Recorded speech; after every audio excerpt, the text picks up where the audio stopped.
The fire pentagon include fuel, heat, oxygen, a chemical reaction and uninhibited chemical reactions।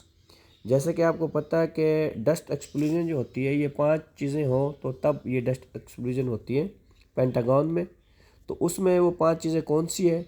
Number 1 fuel, number 2 heat, number 3 oxygen और number 4 chemical chain reaction और number 5 जो है जो इसमें fire pentagon में होती है वो है अनइनहिबिटेड। तो ये 5 चीज़ें मिलकर डस्ट एक्सप्लोजन को देती हैं कि इससे ये 5 चीज़ों का जो ही पेंटागन कंप्लीट होगा तो डस्ट एक्सप्लोजन हो जाएगा। इसमें एक बात आपने याद रखनी है कि ये पेंटागन में जब ये फायर होगी तो डस्ट एक्सप्लोजन की वजह से, लेकिन कहाँ पे? जहाँ पे कन्फाइंड स्पेस हो।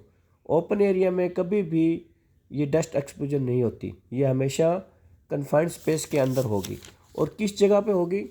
कोयले की माइंस में इसके ज़्यादातर ख़तरात होते हैं।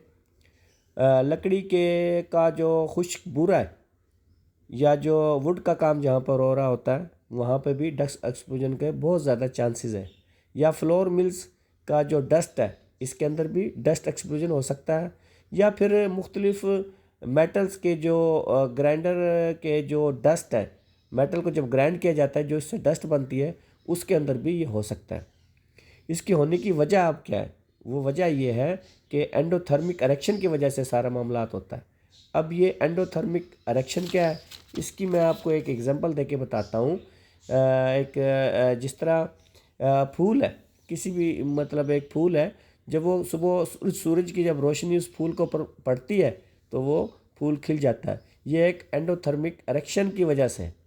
या फिर बर्फ़ है, दूसरी एग्जांपल, बर्फ़ को आप ले लें, बर्फ़ की जो क्यूब है उसको आप हाथ में पकड़ लें तो वो दर्जा हरारत की वजह से वो बर्फ़ पानी की सूरत इख्तियार कर लेती है। तो ये भी एक एंडोथर्मिक इरेक्शन की वजह से हुआ है। तो ये फायर पेंटागन की एग्जांपल मैंने आपको दी और इसको डस्ट एक्सप्लोजन की एग्जांपल आपको देके मैंने समझाने की कोशिश की। उम्मीद है कि आपको ये बहुत अच्छे तरीके से बात मेरी समझ में आ गई होगी।